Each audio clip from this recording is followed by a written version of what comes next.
அனைவருக்கும் வணக்கம். சகோதர சகோதரிகளே, நண்பர்களே, நம்முடைய ஆசிரியர் தகுதி தேர்வு வழிகாட்டி வகுப்புகள் தொடர்ச்சியாக இன்று 45வது வகுப்பை நாம் எட்டியுள்ளோம். ஓகே, நம்ம வகுப்புக்குள்ள போயிடலாம். ஏற்கனவே நம்ம சொல்லியிருக்கோம், லேர்னிங் அவுட்கம்ஸ் அப்படின்னு சொல்லி கொடுத்துருப்பாங்க. அப்புறம் what's reading and vocabulary skills, இது எல்லாமே ஜெனரலாக உள்ளது தான். இது ஆக்சுவலாக நம்ம வந்து நோட்ஸ் ஆஃப் லெசன் அல்லது லெசன் பிளான் எழுதும்போது ஒரு நம்பர் நம்ம கொடுத்துருப்போம். E8 அப்படின்னு சொல்லி எல்லாம் ஒரு நம்பர் கொடுத்து எழுதுவோம். அது எல்லாம் இதுக்கு பொருந்தாது. காரணம், அப்படி NCT வரையறுத்த அந்த திறன்கள் இந்த புத்தகம் மாடிஃபை பண்றதுக்கு முன்னாடியே வந்துருச்சு. ரீஷெடியூல் பண்ணாங்க இல்லையா, அதுக்கு முன்னாடியே வந்துருச்சு. அதனால இதை நம்ம மேட்ச் பண்ணி வச்சிருக்கோம்.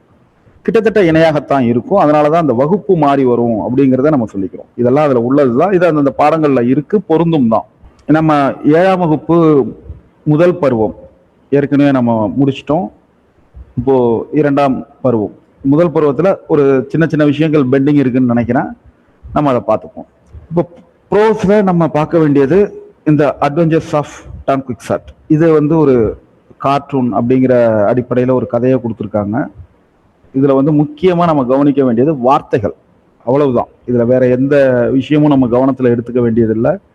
வார்த்தைகள் மட்டும் நம்ம கவனத்துல எடுத்துப்போம். இந்த கதையை படிச்சுப்போம். ஒரு காலத்துல ஸ்பெயின்ல டான் குயிக்சாட் அப்படிங்கிற ஒரு மனிதன் வாழ்ந்து வராரு. அவர் வந்து நிறைய வந்து அந்த அட்வென்ச்சர் கதைகள் அதை வாசிக்கிற பழக்கம் உள்ளவர். அதே போல அந்த பழங்கால குதிரை வீரர்கள், அவங்களுடைய வீரச் செயல்கள், இதை பத்தி தொடர்ந்து வாசிப்பாரு. அப்படி வாசிச்சு வாசிச்சு அந்த உலகத்துக்குள்ளேயே அவர் தன்னையும் ஒரு நபர் என நினைச்சுக்கிறார். ஒரு கட்டத்துல என்ன பண்றாரு, பக்கத்துல உள்ள ஒரு விவசாயி சாங்கோ பான்சா அப்படின்றவரை நான் வந்து உதவியாளர் ஆக்கிறார். எப்படின்னா, அவர்கிட்ட ஒரு டீல் பேசுறாரு. நம்ம போருக்கு போவோம், நிறைய வெற்றி கொள்வோம், நான் உனக்கு ஒரு மிகப்பெரிய இந்த இருக்கு இல்லையா ஸ்கொயர் அப்படின்னு உதவியாளர் அப்படிங்கிற மாதிரி, உனக்கு நான் நிறைய பண்றேன் அப்படின்னு சொல்லிட்டு உதவியாளர் ஆக்கிறார். இப்போ அவங்க போருக்கு போகும்போது நிறைய இதுல வந்து நிறைய கார்ட்டூன்ஸ் இருக்கு. நம்ம சுருக்கமா பார்த்துப்போம் கதையை பத்தி தெரிஞ்சுக்கிறதுக்காக. இவங்க 2 பேரும் போறாங்க. போற வழியில ஒரு காற்றாலை இருக்கு, விண்ட் மில் அப்படின்னு சொல்லுவோம் இல்லையா, அந்த காற்றாலை இருக்கு. அதை பார்த்தோன்னே அது ஒரு பெரிய ராட்சதன் அப்படின்னு நினைச்சுக்கிட்டு அது மேல வேகமா தன்னுடைய குதிரையோட சேர்ந்து போய் தாக்குறதா நினைச்சிட்டு அது மேல மோதுறாரு. மோதி கீழே விழுந்துடுறாரு. விழுந்தோன்னா அந்த அந்த விண்டு மில்ல சில கற்கள் விழுவுது. அதை பார்த்துட்டு இது பயந்துருச்சு அப்படின்னு அவர் சொல்லிக்கிறார். அதே போல அதை தாண்டி வந்தா ஒரு ஆட்டு மந்தை, அது மேய்ஞ்சிக்கிட்டு இருக்கு. ஆட்டு மந்தை மேயும் போது அங்க அப்படியே போகும்போது ஒரு தூசி படலம் உருவாகும் இல்லையா, அதை பார்த்தோன்னே ஒரு பெரிய படை சேனை வருவதா நினைச்சு இவரா கற்பனை பண்ணிக்கிட்டு அதுக்குள்ள தன்னுடைய குதிரையோட புந்து தாக்குறாரு. பார்த்தோன்னே விவசாயிகள் அவரை பைத்தியம்னு நினைச்சு கல்லால் அடிச்சு இது பண்றாங்க. கடைசியா அவர் வீடு திரும்புறார். திருப்பி அந்த குழந்தைகளுக்கு இதே போன்ற கதைகளை சொல்லி மகிழ வைக்கிறார். இவ்வளவுதான் இந்த கதை. இதுக்குதான் நிறைய விஷயங்கள் கொடுத்துருக்காங்க. என்னன்னா, இந்த சாங்கோ பான்சா, அந்த ஸ்பெல்லிங் பார்த்துக்கோங்க, சான்சோ பான்சா, இதை நீங்க பார்த்துக்கோங்க. ஒருவேளை நம்ம சொல்லியிருக்கோம் பாட கண்டென்ட் கான்டெக்ஸ்ட், இதுல கண்டென்ட்ல இருந்து வரலாம், கான்டெக்ஸ்ட்ல இருந்து வந்ததுன்னா இந்த வார்த்தைகள் நமக்கு ஞாபகம் இருக்கணும் அப்படிங்கிறதுக்காக. அப்போ இவர் என்ன சொல்றாரு, நான் உனக்கு ஒரு ஐலாண்ட பரிசா தர்றேன், நீ எனக்கு உண்மையாக இருந்தீன்னா நான் உனக்கு ஒரு தீவை பரிசாக தருகிறேன். நம்ம போருக்கு போய் நிறைய ஜெயிச்சிருவோம், அதுக்கப்புறம் உனக்கு ஒரு தீவை பரிசா தரேன் அப்படின்னு சொல்றாரு. யாரு? டான் குயிக்சாட் சொல்றாரு. ஜான்ஜோ சாங்கோ இவரும் அவர் அதை என்ன சொல்றாரு, உண்மையா நம்பி ஏத்துக்கிட்டு தான் அவர் போறாரு. 2 பேரும் சேர்ந்து போறாங்க. ஒரு விண்மில் இருக்கு. அதை பார்த்த உடனே நம்ம டான் குயிக்சாட்டுக்கு கண்ணெல்லாம் அப்படியே மின்ன ஆரம்பிச்சிருது. நமக்கு சரியான எதிரி கிடைச்சிட்டான், அவனை நம்ம வந்து போரிட்டு வெல்ல வேண்டியதுதான் அப்படின்ட்டு தன்னுடைய குதிரையோட போய் அதோட மோத நினைக்கிறார். ஆனா சான்சோ பன்சா என்ன சொல்றாரு, இல்ல இல்ல அது ஒரு விண்மில் தான் சொல்றாரு. ஆக்சுவலா அவர் நார்மலா உள்ளவர் தான். அவருக்கு வந்து அவர் ஒரு விவசாயி, இந்த இந்த மாதிரி கதைகள்ல ஆர்வம் இல்லாதவர். அவர் இதோட உண்மை நிலை புரிந்தவர். இவர் வேகமா போய் அதுல மோதி டைவ் எல்லாம் அடிச்சு உழுவுறார். கடைசியா என்னை விட அதிகமா அந்த விண்மில்லுக்கு அடிபட்டுட்டு இவர் யாரு டான் குயிக்சாட் கீழே விழுந்து கிடக்குறாரு, அவருடைய குதிரை கீழே விழுந்து கிடக்குது. இவர் வேகமா போய் மோதுனதுல அங்க ஒரு சின்ன சின்ன அந்த கற்கள் எல்லாம் பேர்ந்து விழுந்திருக்கும் இல்லையா, அதை பார்த்துட்டு என்ன சொல்றாரு, என்னை விட ரொம்ப மோசமா அந்த அரக்கனுக்கு அடிபட்டு இருக்கு அப்படின்னு சொல்றாரு. உடனே நம்ம சாங்கோ பன்சாவும் அவரு அதை புரிஞ்சுக்கிறார், இவர்கிட்ட இந்த லாங்குவேஜ்ல பேசினாதான் ஒத்து வரும்ட்டு. ஐயா நீங்க சொன்னாதான் சரி, நீங்க சொன்ன மாதிரி வெள்ளை காக்கா 2 ஜோடியா ஒன்னா பறக்குது அப்படின்னு சொல்லிட்டு அவர் சொல்றதுக்கெல்லாம் இவர் ஒத்து போக ஆரம்பிச்சிடறாரு. ஓகே, நம்ம 2 பேரும் பல பேரை வெற்றி கொள்ள வேண்டியிருக்கு, நீதியை நிலைநாட்ட வேண்டியிருக்கு, வா நம்ம சேர்ந்து போய் பல படையெடுப்புகளை செஞ்சு வெற்றி பெறுவோம் அப்படின்னு சொல்லி அவர் அழைச்சிட்டு போறார். ஓகே, அதுக்கப்புறம் அந்த விண்மில் சரியாக தான் ஒர்க் பண்ணிக்கிட்டு இருக்கு. இவங்க போற வழியில ஒரு ஆட்டு மந்தையை பார்க்குறாங்க. அதை பார்த்தோன்னே அந்த ஆடு மேயும் போது அந்த தூசி படலம் மேலே எழும்புது. அதை பார்த்தோன்னே நம்மளுக்கு ஒரு திருப்பி கண்ணு மின்ன ஆரம்பிச்சிருது. இந்த ஆடுகளை எல்லாம் பார்த்து அந்த தூசி படலை பார்த்தோன்னா ஏதோ ஒரு மிகப்பெரிய இராணுவம் மார்ச் ஃபாஸ்ட் பண்ணிட்டு வர்ற மாதிரி இவருக்கு தோணுனோன்னே நம்ம போய் இதை தடுக்கணும். நிறைய சத்தம் கேட்குது, ட்ரம்பட்ஸோட சத்தம், அதாவது பேரொலி கேட்குது அப்படின்லாம் சொல்லிட்டு இருக்காரு. ட்ரம்ஸோட சத்தம் கேட்குது, முரசோட சத்தம் கேட்குது அப்படின்றாரு. நம்ம சாங்கோ பன்சா சொல்றாரு, ஐயா அதெல்லாம் இல்லை, வெறும் ஆடு கத்துற சத்தம் மட்டும்தான் கேட்குது, ப்ளீட்டிங் ஆஃப் மெனி ஷீப். இதை நம்ம அண்டர்லைன் பண்ணிக்கிறோம். ஆடு கத்துற சத்தத்துக்கு ப்ளீட் அப்படிங்கிறத நம்ம நினைவில் வச்சுக்கிறோம். நம்ம சொல்லியிருக்கோம் இல்லையா, தமிழ்ல நேற்று பார்த்தோம் இல்லையா, அந்த மரபு பெயர்கள், அதுதான் இது. அதை நம்ம நினைவில் வச்சுப்போம். ஆடு கத்துறதுக்கு ப்ளீட் அப்படிங்கிற ஒரு பேர் இருக்கு, அதை நம்ம நினைவில் வச்சுப்போம். எனக்கு வெறும் ஆடு கத்துற சத்தம் தான் கேட்குது அப்படின்றார். ஓகே, இப்போ இந்த பக்கத்துல பாருங்க, நிறைய சத்தங்கள் வந்து இருந்திருக்கும். என்னென்ன? Sounds of trumpets. அப்போ ட்ரம்பட் பண்றது okay, rattling of drums, neighing of steeds, இதெல்லாம் அந்த மரபு பெயர்கள். தமிழ்ல எப்படி மரபு பெயர்கள் இருந்ததோ அதே போல ஆங்கிலத்திலும் மரபு சொற்கள் உண்டு. அதுதான் இது. அதாவது ஒரு சத்தம் எழுப்புவதற்கான மரபு பெயர்கள். அப்ப ஆடு கத்துறதுக்கு என்னன்னு சொல்லுவோம்? ப்ளீட்னு சொல்லுவோம். ஓகே, அதுக்கு முன்னாடி வேற எதுவும் இல்லை. அதுக்கப்புறம் இவர் என்ன பண்றாரு, தன்னுடைய அந்த ஏற்கனவே அடிபட்ட குதிரையை அதை எடுத்துக்கிட்டு நேரா போய் அந்த ஆடுகள்கிட்ட சண்டைக்கு போறாரு. ரொம்ப அந்த ஆடுகளுக்கு சொந்தக்காரர்கள் அவங்கெல்லாம் என்ன பண்றாங்க, இவரை ரொம்ப அடிச்சு வீழ்த்திடுறாங்க. அதுக்கப்புறம் இவர் வந்து வழக்கம் போல சிரிச்சுக்கிட்டு வீட்டுக்கு வந்துடுறாரு. அதையே திருப்பி அந்த கதைகளை வந்து நம்முடைய பெரிய வெற்றிகளை எல்லாம் நம்ம மக்களுக்கு சொல்லணும் அப்படின்னு சொல்லிட்டு போயிடுறாங்க. ஓகே, நமக்கு வந்து இன்னும் நிறைய அட்வென்ச்சர்ஸ் தேவை அப்படின்னு சொல்றாரு. சாங்கோ பன்சாவும் வழக்கம் போல ஆமா நமக்கு நிறைய தேவை அப்படின்னு சொல்லிட்டு போயிடுறாங்க. அதுக்கப்புறம் மெல்ல தன்னுடைய அந்த கற்பனை உலக புரிஞ்சுக்கிறார். யாரு? டான் குயிக்சாட் உண்மையை புரிஞ்சுக்கிறார். நம்ம அட்வென்ச்சர்ஸ், சாகசங்கள் எல்லாமே தன்னுடைய கற்பனையினுடைய ஒரு விளைவு அப்படிங்கிறத புரிஞ்சுக்கிறார். புரிஞ்சதுக்கு அப்புறம் அவர் எப்போதுமே திருப்பி அதை பத்தி யோசிச்சதில்லை. திருப்பி குழந்தைகளுக்கு இது போல கதைகள், ஒரு ஃபேண்டாஸ்டிக் கதைகள், அதிப்புனைவு கதைகளை, வீரர்களை பற்றிய கதைகளை சொல்ல ஆரம்பிக்கிறார். அவ்வளவுதான் இதுல உள்ள வார்த்தைகள். ஓகே, இதை நம்ம ஸ்டார்டிங்ல வச்சிருந்த வார்த்தைகள் இதுதான், கவனிச்சிருப்பீங்க.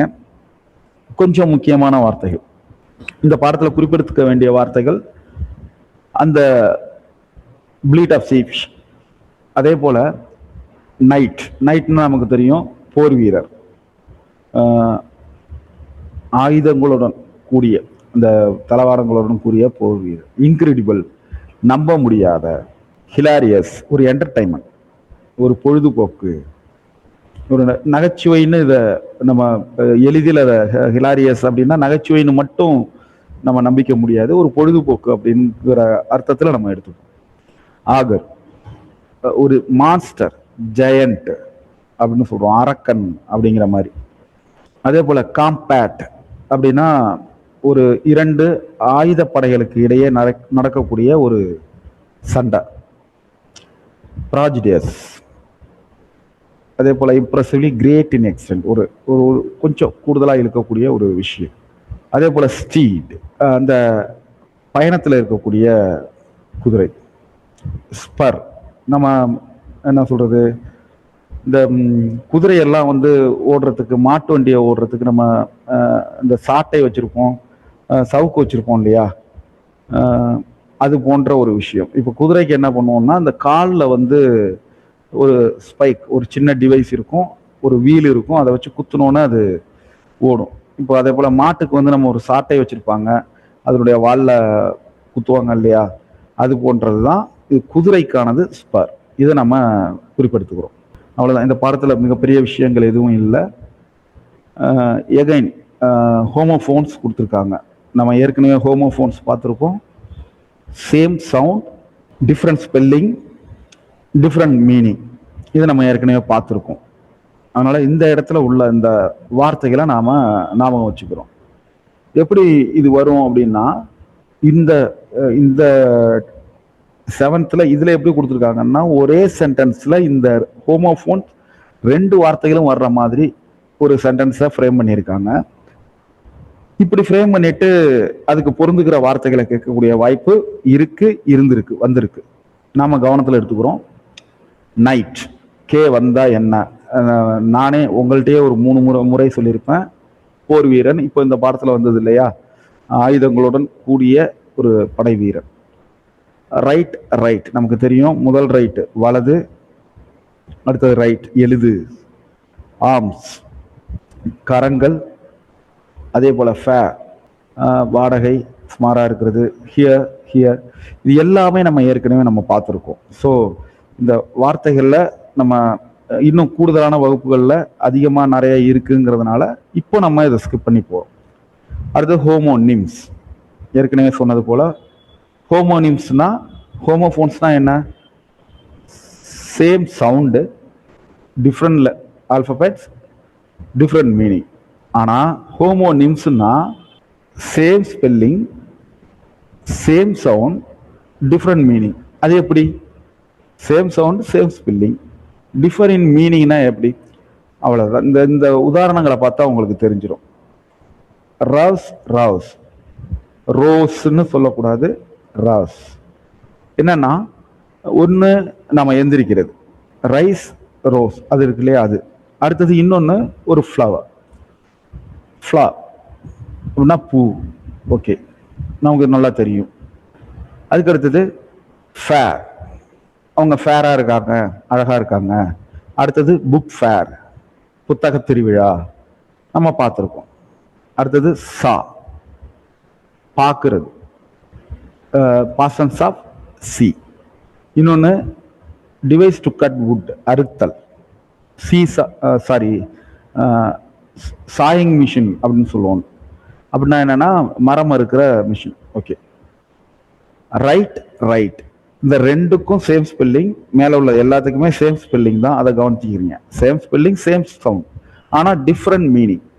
ரைட் அப்படின்னா என்ன, ஆப்போசிட் ஆஃப் ராங், அப்போ சரின்னு அர்த்தம். அடுத்த ரைட், ஆப்போசிட் ஆஃப் லெஃப்ட், அப்போ வலது அப்படின்னு அர்த்தம். இதை நம்ம புரிஞ்சுக்கிறோம். அடுத்தது வெல், வாட்டர் சோர்ஸ், நம்ம கிணறுன்னு அர்த்தம். வெல், நான் நல்லா இருக்கேன், I am well, well done அப்படிலாம் சொல்கிறோம் இல்லையா, அந்த வெல். இந்த வெல் எதுனா, கிணறு, கேணி. ஃபர்ஸ்ட் ரெண்டுமே ஒரே வெல் தான், அது இடத்துக்கு தகுந்த மாதிரி நம்ம அதை பிளேஸ் பண்ணிக்கணும். மார்ச், இப்போ நம்ம பார்த்தோம் இல்லையா, மார்ச் ஃபாஸ்ட், அதான் மார்ச். அடுத்த மார்ச் எது, அது வந்து 3rd month of the year. இதில் என்னன்னா, இந்த மார்ச்சுக்கு எப்பயுமே கேபிட்டலில் தான் ஃபர்ஸ்ட் லெட்டர் இருக்கணும், அதை நம்ம கவனத்தில் வச்சுக்கோம். அதே போல் கேன், ஆக்சிலரி வெர்பு. அடுத்தது கண்டெய்னர், நம்ம வாட்டர் கேன் அப்படின்னு சொல்லுவோம் இல்லையா, அதான் கண்டெய்னர். ஃபர்ஸ்ட் கேன் வந்து ஆக்சிலரி வர்ப் நமக்கு தெரியும், கேன் கேன் அப்படின்னு நம்ம தலை கூட சொல்லுவார். ஓகே, அடுத்தது இந்த இடத்துல நம்ம வந்து சில லிவ் லிவ் இது ரெண்டுமே லிவ் தான், உயிரோட இருக்கிறது. ஓகே, ஒரு இடத்துல வசிக்கிறது, லிவிங். ஓகே, இதே ஸ்பெல்லிங் இன்னொன்னுக்கு வரும், லைவ் அப்படின்னு சொல்லுவோம். லைவ்னா என்ன? உயிரோட்டமான. அதான இந்த ஃபர்ஸ்ட்ல கொடுத்துருக்காங்க. அப்போ முதல்ல உள்ளது அலைவ் அப்படின்னு கொடுத்துருக்காங்க இல்லையா, அதுதானே அந்த உயிரோட்டமானது. ஏன்னா இது என்னன்னா நம்ம மீடியாஸ் பண்ற தப்பு. நேரலை அப்படிங்கிறதுக்கு பதிலாக இந்த உயிருடன் அப்படின்னு கொஞ்சம் அந்த என்ன சொல்றது, சாட்ஜிபிடி மாதிரி டிரான்ஸ்லேட் பண்றது தான் அந்த விஷயம். ஆக்சுவலா இந்த லிவ் லிவ் லைவ் இது மூணுமே சேம் ஸ்பெல்லிங்ல தான் வரும். அதையும் நம்ம கவனத்தில் வச்சுக்கிறோம். அடுத்தது டியர்ஸ். டியர்ஸ்னா தெரியும், கண்ணீர். ரெண்டாவது டியர்ஸ், அது என்னன்னா அந்த பீஸ் பீஸா கிழிக்கிறது. அடுத்தது செகண்ட். செகண்ட் நமக்கு தெரியும், செகண்ட்னா பேசிக் யூனிட் ஆஃப் டைம், வினாடி அப்படிங்கிறது. அடுத்த செகண்ட், ஃபர்ஸ்ட்டுக்கு அப்புறம் வர்ற செகண்ட். ஓகே, சிலபிள், சிலபிஃபிகேஷன் பத்தி கொடுத்துருக்காங்க. முக்கியமானது இந்த இடம் தான், ஒரு வவல் சவுண்ட். அப்போ சிலபிள் அப்படின்னா என்ன? அந்த சிலபிள்னா ஒரு வவல் சவுண்ட் அதுக்குள்ள இருக்கணும். வவல் சவுண்டே இல்லாம ஒரு சிலபிள் இருக்குமா? இருக்காது. வேணா நம்ம அந்த வாட்ஸ்அப்ல சொல்லுவோம்ல, கே, இது போல நாமளா உருவாக்கிக்கிற வார்த்தைகள் வேண்டுமானால் இருக்கலாமே தவிர, ரெகுலர் வார்த்தைகள்ல வவல் சவுண்ட் இல்லாம ஒரு வார்த்தைகள் வருவது கிடையாது. எல்லா வார்த்தைகளையுமே ஏதோ ஒரு வவல் சவுண்ட் இருக்கும். அப்படி இல்லைன்னா அந்த வார்த்தைகள் வந்து புதிதாக ஏற்கனவே இருந்த ஒரு மூல வார்த்தையின் பின் அடியொற்றி உருவாக்கப்பட்ட ஒரு வார்த்தை அப்படிங்கிறத நம்ம புரிஞ்சுக்கிறோம். ஓகே, இப்ப இந்த இடத்துல சிலபிள் அப்படின்னா என்ன? ஒரு வவல் சவுண்ட் அதுக்குள்ள இருக்கணும். அத பக்கத்துல கன்சனன்ட் சவுண்ட் இருக்கலாம் அல்லது இல்லாமல் இருக்கலாம். இப்போ வாட்டர். இப்போ வாட்டர் அப்படிங்கிறத ரெண்டு எப்படி பிரிச்சிருக்காங்க? வா ட. இந்த ஆருக்கு உச்சரிப்பு இல்லை. இந்த ஃபர்ஸ்ட் உள்ள சிலபிள்ல என்ன சவுண்ட்? லாங் ஆ. ரெண்டாவது உள்ள சிலபிள்ல ட, அந்த இதுல என்ன? ஷார்ட் அ. இதுதான் அந்த வவல் சவுண்ட். நம்ம ஏற்கனவே சொல்லியிருக்கோம், ஆங்கிலத்துல வவல்ங்கிறது சவுண்டு தான், எழுத்து அல்ல. அதுதான் நம்ம மீண்டும் மீண்டும் நினைவூட்டுகிறோம். ஆங்கிலத்துல வவல் அப்படிங்கிறது சவுண்டு தான், எழுத்து அல்ல. ஓகே, இப்போ சில வார்த்தைகள் நம்ம கொடுத்துருக்கோம். இதை பிரிச்சிருக்கிற முறைகளை பாருங்க. அட்வென்ச்சர், இதை நம்ம சொல்லும் போதே நம்ம புரிஞ்சுக்க முடியும். அட்வென்ச்சர். இந்த ஈக்கு உச்சரிப்பு இல்லை, அதனால ஏன்னா கடைசியா ஆறுக்கு பக்கத்துல ஈ வந்தா உச்சரிப்பு இல்லை அப்படிங்கிற ஒரு விஷயம் இருக்கு, அதை நம்ம மனசுல வச்சுக்கிறோம். அடுத்தது ஆங்கிலத்துல எழுத்துக்களுக்கு ஏற்ற உச்சரிப்பு கிடையாது. அது வந்து இயல்பா அந்த வார்த்தைகளுடைய ஸ்பெல்லிங் வேறவாக இருக்கும், அதுக்கான உச்சரிப்பு வேறையாக இருக்கும். ஏன்னா அது ஒரு மூல வார்த்தையை அடியொற்றி அல்லது வேற ஒரு மொழியிலிருந்து வந்த வார்த்தையை அடியொற்றி இருக்கக்கூடிய ஒரு மொழி. இங்கிலீஷ்ங்கிறது தமிழ் போல தானா கிளர்ந்து எழுந்த மொழி அல்ல. அதுல வந்து பல மொழிகளினுடைய தாக்கம் உள்ளது. கிரீக்கோட தாக்கம் இருக்கும், தமிழோட தாக்கமே அதுல இருக்கு. இப்படி பல மொழிகளினுடைய தாக்கம் அதுல இருக்கும். இப்ப அடுத்தது கரேஜியஸ். இதை நம்ம சொல்லும் போது நீங்க கரேஜியஸ் இதை எப்படி பிரிப்பீங்க? ஒரு முறை நீங்க பிரிச்சு பாருங்க. நீங்களா இப்ப இந்த பக்கம் நம்ம பிரிச்சதை நீங்க பார்க்காதீங்க. நீங்களா இந்த வார்த்தைகளை கையில நீங்க நோட்டு வச்சிருப்பீங்கன்னு நம்புறேன். கொஞ்சம் நீங்களாவே பிரிச்சு பாருங்க. ஒரு வவல் சவுண்ட் அதுல இருக்கணும். இந்த ஒவ்வொரு வவல் சவுண்டுக்கும் ஒரு சிலபிள், இப்படி நாம ஞாபகம் வச்சுக்கிறோம். இன்கிரெடிபிள், இதை எப்படி பிரிக்கிறது? இன்கிரெடிபிள். இப்போ நைட்னு ஒரு பெரிய வார்த்தை இருக்கு, ஒரே ஒரு ஐ சவுண்டு தான், ஐ எழுத்து தான் இருக்கு. அப்போ இயல்பா நமக்கு தெரியும், இங்க இருக்கிற மெய்யெழுத்துன்னு நம்ம சொல்ற வார்த்தைகள் எதுவுமே, எழுத்துக்கள் எதுவுமே உயிர் ஒளியை தரக்கூடிய எழுத்துக்கள் இல்லை. இதுல நிச்சயமா இந்த நம்ம வவ்வல் லெட்டர்னு சொல்லக்கூடிய அந்த ஐ தான் ஒரு உயிர் ஒளியை தரக்கூடியது. அப்போ இந்த இடத்துல அது ஐ, நைட் அப்படின்னு வரக்கூடியது. அப்போ இதுல எத்தனை சிலபிள் இருக்க முடியும்? ஒரே சிலபிள் தான். அடுத்தது எக்ஸைட்மெண்ட். இதை எப்படி பிரிக்க முடியும்? எக்ஸைட்மெண்ட். ஏன் சார் இங்க எக்ஸை டிஇன்னு தனியா ஒரு சிலபிளா கொண்டு வர முடியாதா? நாம பார்க்கிற எழுத்துக்கள்ல வவ்வல், இங்க ஈ இருக்கு, ஐ இருக்கு, திருப்பி ஈ வருது, திருப்பி ஈ வருது, இதை வச்சுட்டு என்னலாமா? முடியாது. ஏன்னா இந்த இஎக்ஸ், இது எக்ஸ் அப்படிங்கிற அதுல ஏங்கிற ஒரு உயிரொலி வந்துருது. அடுத்தது சிஐடிஇ, இதுல ரெண்டு உயிர் ஒளியை தரக்கூடிய எழுத்துக்கள் நமக்கு கற்பிதம் பண்ணிட்டு இருக்கும் மாதிரி அந்த எழுத்துக்கள் இருக்கு. ஆனா இது இந்த ரெண்டு உயிரெழுத்தும், அதாவது லெட்டர்ஸும் சேர்ந்து என்னன்னா ஒரு திப்தாங் ஓசையை ஏற்படுத்துது. எக்ஸைட், ஐ அப்படிங்கிற ஒரு திப்தாங் ஓசையை ஏற்படுத்துது. அப்போ இந்த இடத்துல ஒரே ஒரு உயிரொலி தான் ஏற்படுது. திப்தாங் அப்படிங்கிறதும் வவல் தான். ரெண்டு உயிரெழுத்துக்கள் அடுத்தடுத்து வந்தா அதை திப்தாங்னு சொல்லுவோம். மூணு உயிரொலிகள் அடுத்தடுத்து வந்தா அதை ட்ரையப்தாங்னு சொல்லுவோம். ஏற்கனவே நம்ம சொல்லியிருக்கோம். அப்போ ரெண்டு உயிரொலிகள் அடுத்தடுத்து வரும்போது திப்தாங்னு சொல்றோம். அப்படி வந்தாலும் அதையும் ஒரு சிலபிளா தான் கருதணும். அப்போ எக்ஸைட், அப்போ சிஐ அது ஒரு சிலபிள், டிஇ அது ஒரு சிலபிள் கிடையாது. சிஐடிஇ இதுக்கு என்ன உச்சரிப்பு? சைட். சைட்ல உயிரொலி என்ன இருக்கு? ஐ. எத்தனை உயிரொலி இருக்கு? ஒரே உயிரொலி தான். சார் இப்பதானே திப்தாங்னு ரெண்டுன்னு சொன்னீங்க. கிடையாது, இது ரெண்டும் சேர்ந்து ஒரு திப்தாங் ஓசையாக ஒன்றாதான் இருக்கு. ரெண்டு உயிரொலியா இருந்தாலும் ரெண்டும் சேர்ந்து திப்தாங்கா ஒரே ஓசையை தான் தருது. அதனால இது ஐ அப்படிங்கிற ஒரு உயிரொலியாகத்தான் நம்ம இதை கருதணும். அப்போ எக்ஸ், சைட், மென்ட் மூணு தான். அநேகமா இந்த இந்த வார்த்தையிலேயே எல்லாம் உங்களுக்கு இதுக்கு மேல உள்ள விஷயங்கள் புரிஞ்சிருக்கும் அப்படின்னு நம்புறேன். அதே போல வேற எதுவும் ரொம்ப அவ்வளவு கஷ்டமான வார்த்தைகள் இல்லை. பாக்கி எல்லாமே சாதாரணமா உள்ள வார்த்தைகள் தான். நம்ம ஷப்ப இது எல்லாமே நம்ம நார்மலா பிரிக்க முடிந்த வார்த்தைகள் தான். இதுல சிக்கலானது இந்த எக்ஸைட்மெண்ட், ஹிலாரியஸ்.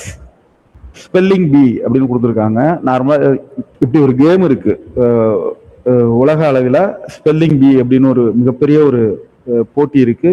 அதாவது ஆங்கிலத்துல ஒரு மிகப்பெரிய சொற்களினுடைய அதுல உள்ள ஸ்பெல்லிங்கை கரெக்டாக சொல்றக்கூடிய ஒரு போட்டி இருக்கு.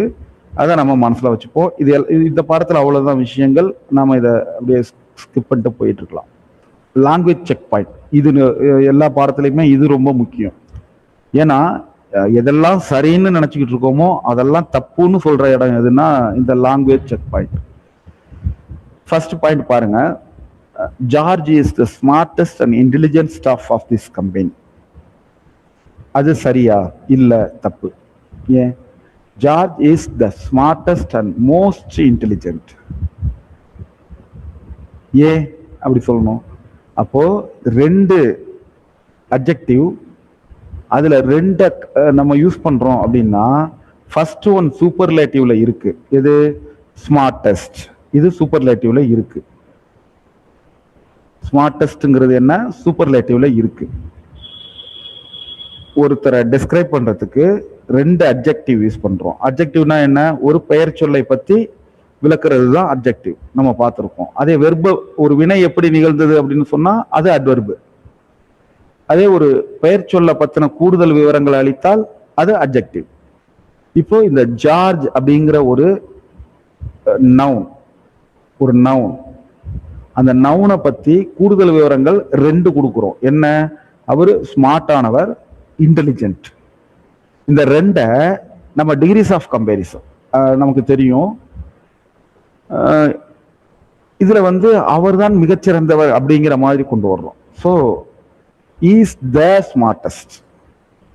இந்த ஸ்மார்ட்டஸ்ட் அப்படின்னு வந்தாலே முன்னாடி த வரணும். ஏன்னா சூப்பர்லேட்டிவ் வந்தா த வரணும். இதை நாம நினைவுல வச்சுப்போம். அப்போ இஎஸ்டி ஃபார்ம்ல ஒரு வேர்டு இருக்கு. அப்போ அதுக்கு முன்னாடி சூப்பர்லேட்டிவ் டிகிரி இருந்தா முன்னாடி த தான் வரணும். ஏன்னா இதுவும் அடிக்கடி கேட்கக்கூடிய ஒரு வினா. நம்ம கிராமர்ல இந்த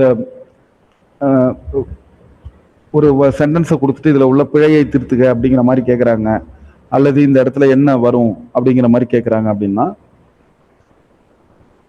அல்லது இதுல எது தப்பான பகுதி அப்படின்னு கேட்குறாங்க. அப்ப நம்ம அதுக்கு தெரிஞ்சிருக்கணும் எது டிகிரி சூப்பர்லேட்டிவ் டிகிரியில உள்ள அட்ஜெக்டிவ்க்கு முன்னாடி த, ஒன் ஆஃப் த இதெல்லாம் வருங்கிறது நமக்கு தெரிஞ்சிருக்கணும். இப்போ ஸ்மார்ட்டஸ்ட் அப்ப முன்னாடி என்ன வரும்? த வரும். த ஸ்மார்ட்டஸ்ட். அதுக்கு அடுத்தது the most intelligent. The most intelligent வரணும். ஏன்னா ரெண்டு அட்ஜெக்டிவ் நம்ம இதுல கொடுக்குறோம். ஜார்ஜுங்கிற ஒரு நவுனுக்கு ரெண்டு அட்ஜெக்டிவ். ஃபர்ஸ்ட் சென்டென்ஸ்ல என்ன நம்ம தப்பு பண்ணியிருக்கோம்? இந்த நவுனுக்கு அட்ஜெக்டிவை சூப்பர்லேட்டிவ் ஃபார்ம்ல கொடுத்துட்டோம். சூப்பர்லேட்டிவ் ஃபார்ம்ல கொடுத்துட்டோம். அடுத்தது ரெண்டாவது அட்ஜெக்டிவை ரொம்ப இயல்பா கம்பேரிட்டிவ் டிகிரி கூட இல்லாம சாதாரணமா கொடுத்துருக்கோம். நார்மலா இது ரெண்டுமே எதுல இருக்கணும்? சூப்பர்லேட்டிவ்ல தான் இருக்கணும். ஏன் இது சூப்பர்லேட்டிவ்ல வந்துட்டு, அப்ப அடுத்ததும் சூப்பர்லேட்டிவ்ல தான் இருக்கணும். சரி சார், நீங்க த இன்டெலிஜென்ட்னு சொன்னீங்களே, இந்த இடத்துல த வல்லையே, இந்த ஒரு த போதும். த smartest and the most intelligent, அந்த த வந்து இந்த ரெண்டுக்கும் பொதுவானது. அதை நாம ஞாபகம் வச்சுப்போம். அப்போ ஒரு நவுனுக்கு ரெண்டு அட்ஜெக்டிவ் அதை டெஸ்கிரைப் பண்ணுதுன்னா, ஒன்னு சூப்பர்லேட்டிவ்ல இருந்தால் இன்னொன்னும் சூப்பர்லேட்டிவ்ல தான் இருக்கணும். அதே போல சூப்பர்லேட்டிவ் டிகிரியில அந்த அட்ஜெக்டிவ் இருந்தா முன்னாடி த அப்படிங்கிற ஒரு சொல் கண்டிப்பா வரணும். இதையும் நம்ம ஞாபகம் வச்சுக்கிறோம். Kayal is more intelligent and smarter than Saral. More intelligent கொடுத்துருக்காங்க, ஸ்மார்ட்டர் கொடுத்துருக்காங்க. இதுல என்ன தப்பு? ரெண்டுமே கிட்டத்தட்ட ஒன்னா தானே இருக்கு அப்படின்னு கேட்டா, சேம் டிகிரியில யூஸ் பண்ணும்போது ரெண்டுமே கம்பேரிட்டிவ்ல தானே இருக்கு. இதுல எப்படி தப்பு வரும்னா, சேம் டிகிரி அட்ஜெக்டிவ் வந்து கம்பேரிட்டிவ் டிகிரியில தான் இருக்கு. ஸ்மார்ட்டரும் கம்பேரிட்டிவ் தான், மோர் இன்டெலிஜென்ட்டும் கம்பேரிட்டிவ் தான். இப்படி இருக்குன்னா முதலில் எது வரணும்? ஹேவிங் இஆர் ஃபார்ம்ல உள்ள அந்த அட்ஜெக்டிவ் முன்னாடி வந்துடணும். ஸ்மார்ட்டர் முன்னாடி வந்துடணும். அதன் பிறகு மோர் இன்டெலிஜென்ட், மோர் போட்டு வரக்கூடிய அந்த கம்பேரிட்டிவ் டிகிரி பின்னாடி வரணும். It is my the best genre of music. It is my best genre of music. இப்போதான் நம்ம சொல்லிக்கிட்டு இருந்தோம் சூப்பர்லேட்டிவ்ல இருந்தா த மஸ்ட் அப்படின்னு சொல்லிக்கிட்டு இருந்தோம். ஆனால் சில இடத்துல, எந்த இடத்துல? பொசசிவ் ப்ரொனவுன் அப்படின்னா என்ன? என்னுடைய, உன்னுடைய, அவனுடைய, அவளுடைய அப்படின்னு சொல்லக்கூடிய possessive pronoun. My, your, her, his, their, இதுல ஒரு சூப்பர்லேட்டிவ் டிகிரி வருதுன்னா அந்த இடத்துல த பயன்படுத்த தேவையில்லை.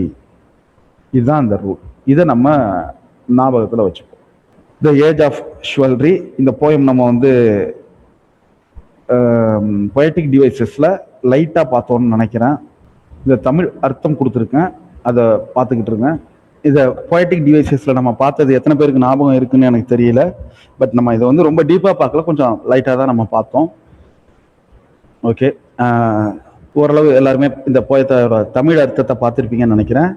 அதுல உள்ள முக்கியமான வார்த்தைகள், மொத்தமான அந்த அர்த்தங்கள் வந்து நம்ம இதுலயே நமக்கு வந்துருச்சு. ஓகேவா? அதுல உள்ள முக்கியமான வார்த்தைகள் பார்த்துடுறோம். இதை எழுதினவர் வந்து ஜார்ஜ் குரோக்கோஸ். இவர் ஆஸ்திரேலியா. லான்ஸ் அப்படின்னா ஈட்டி அப்படிங்கிற அர்த்தம். லான்ஸ்னா ஈட்டி. நம்மள்ட்ட ஒரு மிஷுபிஷியில் ஒரு கார் கூட வந்தது, லான்சர் அப்படின்னு சொல்லிட்டு, ஃபேமஸான ஒரு காரு. அதுக்கு என்னன்னா ஈட்டி போல வேகமாக போகிற காருன்னு அர்த்தம். அடுத்தது ஷுவல்ரி. நம்ம ஏற்கனவே இங்கே பார்த்துருக்கோம். ஷுவல்ரின்னா என்ன? சரி, ஒரு சின்ன ட்ராபேக். ஷுவல்ரி நைட்லி, அவ்வளவுதான், வீரம், அவ்வளவுதான் இதுக்கு. அதுக்கு மேலே அவங்க கொடுத்துருக்கிற வார்த்தைகள் எல்லாம் வந்து கூடுதலான வார்த்தைகள். ரிலீஜியஸ், மாரல், சோஷியல் கோட், இதெல்லாம் கூடுதலாக அவங்க கொடுத்துருக்காங்க. ஒரு வீரம், அதாவது ஒரு நியாயமான ஒரு வீரம் அல்லது சமூகத்திற்கான போராடக்கூடிய ஒரு வீரம் அப்படிங்கிற ஒரு அர்த்தம் தான் அதுக்கு. அதே போல் அபேட்டட், அன்பிளசன்ட், இம்ப்ரெஷன்ஸ், ஃபீலிங்ஸ், இதெல்லாம் வந்து நார்மலாக நமக்கு பயன்படுத்தக்கூடிய வார்த்தைகள் தான். எக்ஸ்ப்ளாய்ட்ஸ், அட்வென்ச்சர்ஸ், சாகசங்கள். அட்ராக்ட், கிளவர் ஆர் ஸ்கில்ஃபுல், புத்திசாலித்தனமான அல்லது திறனுடைய அப்படிங்கிற அர்த்தத்தில் வரும். ஓகே, இந்த போயத்தை பற்றி நம்ம ஓரளவு நம்ம அதனுடைய அர்த்தத்தை நம்ம படிச்சுட்டோம். நியாயமான காரணங்கள் இருந்தால் நாம போராடத்தான் வேண்டும் அப்படிங்கிறது தான். அதாவது வீரம் அப்படின்னா என்ன? ஒரு நியாயமான காரணத்திற்காக நம்ம போராடுவது தான் ஒரு வீரம் அப்படிங்கிறது தான் இதனுடைய டோட்டல் கான்செப்ட். இதில் வந்து நம்ம அந்த ரைமிங் ஸ்கீம் பார்க்குறோம். ஒரு ஸ்டான்ஸாக எடுத்துப்போமே, முதல்ல இருந்து வருவோம். Bold, old gold, lance romance. A A நமக்கு தெரியும். கடைசி ஒரு ஒரு பத்தி ஸ்டான்ஸாக எடுத்துக்கிறோம். இதுல 4 வரிகள் இருக்கு. அப்ப 4 வார்த்தைகள், அதாவது 4 வரியிலையும் கடைசி வார்த்தைகளை கவனத்தில் எடுத்துக்கிறோம். நம்ம இனிஷியலா பண்றதுன்னா அண்டர்லைன் பண்ணிடுவோம். அப்ப எதை அண்டர்லைன் பண்ணணும்? ஓல்டு அண்டர்லைன் பண்ணணும். முதல் வார்த்தை அண்டர்லைன் பண்றோம், ஓல்டு அண்டர்லைன் பண்றோம். ஒரு ஸ்டான்ஸாவோட முதல் வரியினுடைய கடைசி வார்த்தை ஓல்டு, அதுக்கு நம்ம நார்மலா ஏன்னு கொடுத்துட்றோம். ஏன்னா அதான முதல் வார்த்தை, முதல் வரியினுடைய கடைசி வார்த்தை ஏன்னு கொடுத்துட்றோம். இரண்டாவது வரியினுடைய கடைசி வார்த்தையை பார்க்குறோம், போல்டுன்னு வருது. இது அந்த ஓல்டுங்கிற வார்த்தையோட ரைமிங் ஆகுது. அப்போ அதுக்கும் ஏ கொடுத்துட்றோம். அப்போ இதை நம்ம பல முறை பார்த்துருக்கோம், பல முறை நான் சொல்லி கொடுத்துட்டு இருக்கேன். ஏன்னா இந்த போன வகுப்புல கலந்துக்காதவங்க இந்த வகுப்புல வந்திருந்தீங்கன்னா ஏ, ஓல்டுக்கு ஏ கொடுத்துட்டோம். அடுத்தது இரண்டாவது வரியோட கடைசி வார்த்தையை பார்க்குறோம். அது என்னவா இருக்கு? போல்டுன்னு இருக்கு. அது ஏவோட ரைமிங் ஆகுது. ஏங்கிறது ஓல்டு, அதோட ரைமிங் ஆகுது. அதனால அதுக்கும் நம்ம ஏ கொடுத்துட்றோம். இப்போ மூணாவது வரி அதனுடைய கடைசி வார்த்தையை பார்க்குறோம். அது என்னவா இருக்கு? லான்ஸ். இது ஓல்டோட ரைம் ஆகல, அப்போ ஏவோட ரைமிங் ஆகல. அடுத்து இருக்கிறது ஏ தான், அதோடய ரைமிங் ஆகல. அப்போ இது பி. அடுத்தது லான்ஸ் ரொமான்ஸ், இது ரைமிங் ஆகுது. நான்காவது வரியினுடைய கடைசி வார்த்தை கடைசி சிலபிள், அது எதோட ரைமிங் ஆகுது? லான்ஸ் ரொமான்ஸ், இது ரைமிங் ஆகுது. அப்போ இது ஏஏ பிபி. இதனுடைய ரைமிங் ஸ்கீம் என்ன? A A B B. இதை பார்த்துட்டோம். இதே போல ஷிவல்ரி, ஹிஸ்டரி, காஸ், அப்ளாஸ், அது ரைமிங் ஆகுது. Glory, worthy, maiden, laden, blows, force, death, breath, rhyming ஆகுது. Woe, foe, struggle, juggle, A A B B. King, ring, A A, esteem, seem, B B, A A B B scheme. Exploits, adroit, அப்போ இது A B. Wise, sacrifice, A B C C. Exploits A, adroit அதோட rhyming ஆகல, அதனால B போட்டுக்கிறோம். Wise மேல உள்ள ரெண்டோடைய rhyming ஆகல, அதனால சி போட்டுக்கிறோம். சாக்ரிஃபைஸ், இந்த வைஸோட ரைமிங் ஆகுது, வைஸுங்கிறது சி, அதனால இதுக்கும் சி போட்டுக்கிறோம். A B C C. Kine, kine, when, A B cause, இது புதுசா இருக்கு. சி பாஸ், காசோட ரைமிங் ஆகுது சி. அப்போ ஏபி சிசி. இதை ஞாபகத்தில் வச்சுக்கிறோம். இதுக்கு மேல இதுல பெரிய விஷயங்கள் இல்லை. அடுத்தது காங்கிரீட் போயம். போன வகுப்போட முடிவில் யாரோ இந்த போயத்துல சந்தேகம் கேட்டிருந்தீங்கன்னு நினைக்கிறேன். நம்ம பார்க்க வேண்டியது ஒரு 4 வகை போயம் வந்து நம்ம பார்க்கணும். இதுல 5 வகை இருக்கு 8ஆம் வகுப்பு வரை. அதை நம்ம பார்த்துருவோம். காங்கிரீட் போயம் அப்படின்னா என்ன? இப்ப மரத்தை பத்தி போயம் எழுதுறோம்னா அந்த வார்த்தைகளை மரத்தினுடைய வடிவிலேயே எழுதுறது தான் காங்கிரீட் போயம். மரத்தை பத்தி ஒரு போயம் எழுதுறோம், அதை மரத்தோட வடிவத்திலேயே எழுதுறோம். இப்போ இது எதை பத்தின போயம்? ஒரு பேடை பத்தின போயம். அது எந்த வடிவத்தில் இருக்கு? பறவையின் வடிவத்தில் இருக்கு. அப்ப காங்கிரீட் அப்படின்னா எதை பத்தி எழுதுறோமோ அதே வடிவத்தில் எழுதுறது. இப்ப ட்ரீயை பத்தின ஒரு போயம், அப்போ அந்த போயத்தில் உள்ள வார்த்தைகளை எல்லாம் சேர்த்து பார்த்தோம்னா ஒரு ட்ரீயினுடைய வடிவம், ஒரு மர வடிவத்துல அந்த வார்த்தைகளை அப்படியே வளைச்சு எழுதி கொண்டு வர்றதுதான் காங்கிரீட் போயம். இதுல வேற ரூல் இருக்கா? இருக்கு, சில விஷயங்கள் இருக்கு. என்னன்னா குறைந்தபட்சம் 10 வார்த்தைகள் அதை பத்தி நம்ம சொல்லியிருக்கணும், 10 விஷயங்கள் சொல்லியிருக்கணும். அதே போல செப்பரேட் வேர்ட்ஸ் வருதுன்னா அதுக்கு நம்ம கமா கொடுத்துடணும். வேர்ட்ஸ் அண்ட் ஃப்ரேசஸ் வருது அப்படிங்கும்போது கமாஸ் கொடுத்துடணும், அதை பிரிச்சு காட்டிடணும். வரிசையா நம்ம தொடர்ச்சியா அப்படி எழுதிக்கிட்டு இருக்க கூடாது, கமா கொடுத்துடணும். அல்லது அதை வேறு வகையில ஏதாவது ஒரு வேறுபடுத்தி காட்டணும். இப்போ காங்கிரீட் போயம்னா என்ன? காங்கிரீட் அப்படின்னா ஒரு போயம் எழுதுறோம், ஒரு ஆப்ஜெக்டை பத்தி எழுதுறோம்னா அந்த ஆப்ஜெக்டோடைய shape of an object, describe the object by shape of an object. இதை ஞாபகம் வச்சுக்கிறோம். காங்கிரீட் அப்படின்னா, காங்கிரீட்னா என்ன? ஒரு ஷேப்பை முழுமையாக கடைசி வரலையும் தரக்கூடியது. இப்படி ஞாபகம் வச்சுக்குமா? காங்கிரீட் போடுறதுன்னு நம்ம சொல்றோம். காங்கிரீட்னா எதுக்கு போடுறோம்?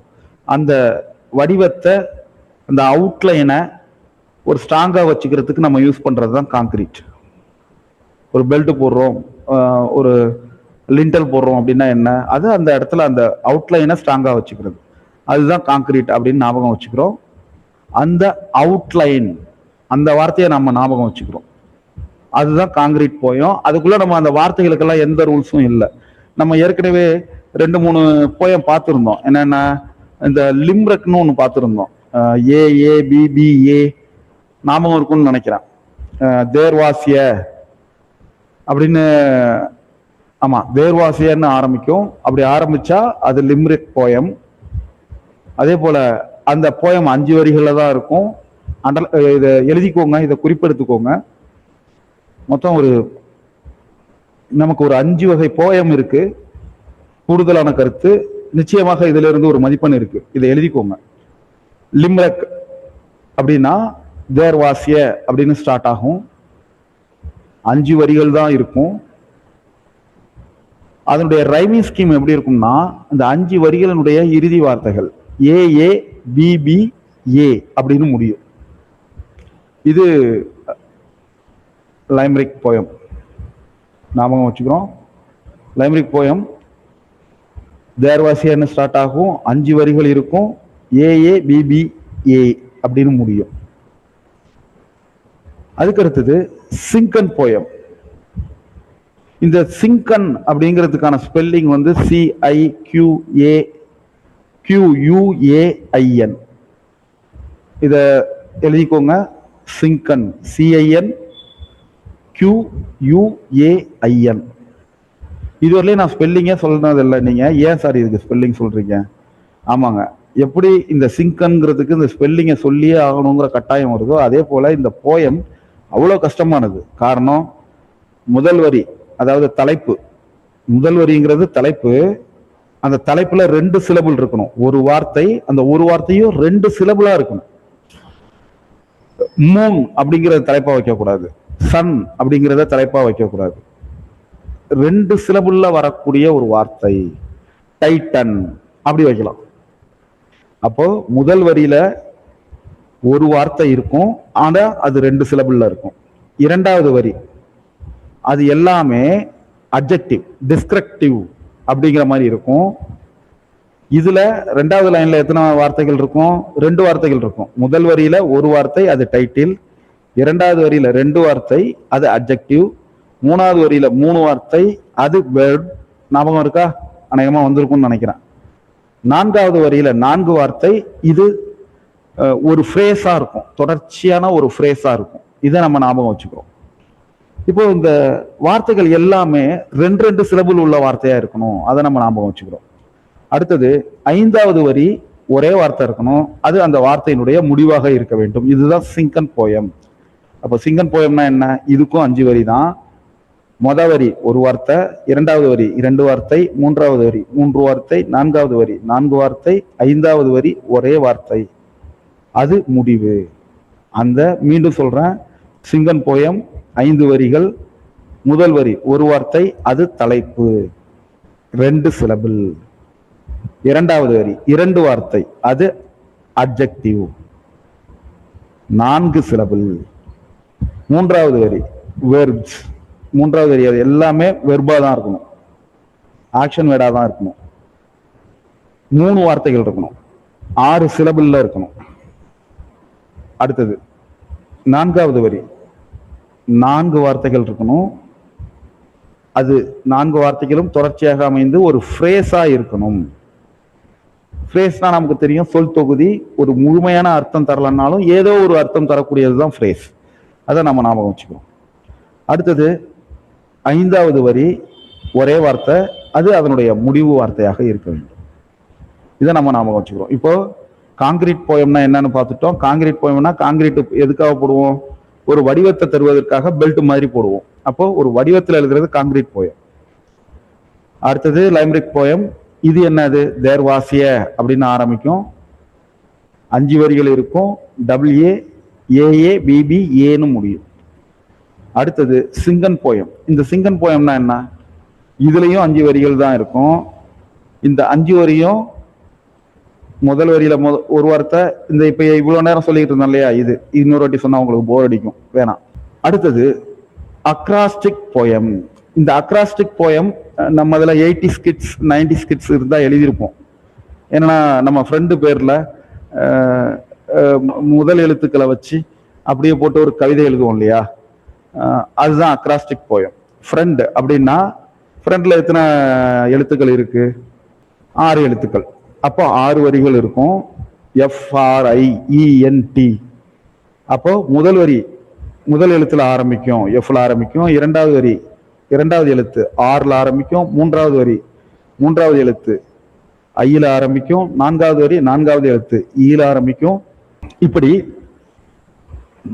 ஒரு வார்த்தை, அந்த வார்த்தையில் உள்ள எழுத்துக்கள், அந்த எழுத்துக்கள்ல அடிப்படையா வச்சு ஒவ்வொரு வரியும் ஆரம்பிக்கிறது தான் அக்ராஸ்டிக். நார்மலா அக்ராஸ்டிக்னா என்னன்னு சொல்லுவோம்? ஒரு சவுண்ட் அப்படின்னு சொல்லுவோம். இதுதான் அக்ராஸ்டிக் போயம். இதை நாம ஞாபகத்துல வச்சுக்கிறோம். அடுத்தது சப்ளிமெண்டரி கொடுத்துருக்காங்க. ஒரு நிமிஷம் இருங்க. ஏன்னா நேத்து 1 மணி நேரத்தை தாண்டினோன்னு டபக்குன்னு ஒரு 150 பேர் நீங்க போயிட்டீங்க. நீங்க போனதை நான் கவனிக்கல. அதுக்கப்புறம் இந்த வகுப்பு அட்டன் பண்ண ஒருத்தவங்க ரிப்போர்ட் கொடுக்கும்போது தான் சொன்னாங்க, சார் நீங்க 1 மணி நேரத்துக்கு 1 மணி நேரம் வரலையும் போர் அடிங்க, நாங்க ஏத்துக்கிறோம். அதுக்கு மேல போர் அடிச்சிங்கன்னா எங்களால தாங்க முடியாது. அதனால நீங்க 1 மணி நேரம் எப்படி போரா கிளாஸ் எடுக்கிறது மட்டும் தான் எங்களால தாங்க முடியும் அப்படின்னு சொன்னாங்க. ஸோ அதனாலதான் டயத்தை பார்த்துக்கிட்டேன். இன்னொரு 5 நிமிஷம் நான் கொஞ்சம் இதே போல போரிங்கா நடத்திடலாம். ஓகே, ஒரு சப்ளிமெண்டரியை பொறுத்தவரையும் நம்ம அதனுடைய வார்த்தைகள்ல மட்டும் கவனம் செலுத்துவோம். இதுல ஆலிஸ் அவங்க அந்த பொண்ணு தூங்கும்போது ஒரு கனவு காண்றாங்க. பல மாயாஜால தோற்றங்கள் அவங்க கனவுல வருது. கனவுல ஒரு வெள்ளை முயல், கம்பளி பூச்சி, ஒரு அதான் அந்த முயல் சொல்லியிருக்காங்க. இப்படி ஒரு பூனை, ஒரு தேநீர் விருந்து, ஒரு சீட்டுக்கட்டில் உள்ள ஒரு ராணி, ஒரு வேடிக்கையான நீதிமன்ற விசாரணை, இது போன்ற காட்சிகள்லாம் அவங்க கனவுல வருது. எழுந்து பார்க்கும்போது தன்னுடைய சகோதரியையும் அவங்களையும் பார்க்குறாங்க. தான் பார்த்தது எல்லாம் கனவு அப்படின்னு புரிஞ்சுக்கிறாங்க. நார்மலா இந்த இந்த கதையில ஆரம்பிச்சதுதான் நம்ம வகுப்புகள்ல இருக்கக்கூடிய நீதி கதைகள் எல்லாமே. ஒரு தப்பு பண்றவனை அந்த தப்பை வச்சு அதுக்கு நேர் எதிராக ஒரு கனவு வரும். அதை பார்த்தோன்னா எந்திரிச்சு உட்காந்துட்டு ஐயோ கனவா, நம்ம இனிமே இது மாதிரி பண்ணக்கூடாது அப்படின்னு முடிவு பண்ணுவான்னு சொல்லுவோம் இல்லையா. அதெல்லாம் இந்த கதைகளை அடிப்படையாக வைத்து வந்ததுதான். அந்த அடிப்படையில 1 மணி நேரத்தை தாண்டினா நீங்க இதை தாங்க மாட்டீங்க அப்படிங்கிற அடிப்படையில நானும் அவ்வளவுதான், வேற எந்த விஷயங்களும் இல்லை. இதெல்லாம் நம்ம அந்த பிஎட் என்ட்ரன்ஸ் எழுதும்போது நம்ம பார்த்துருக்கோம். இதெல்லாம் நமக்கான வாய்ப்புகள் இல்லை. ஓகே.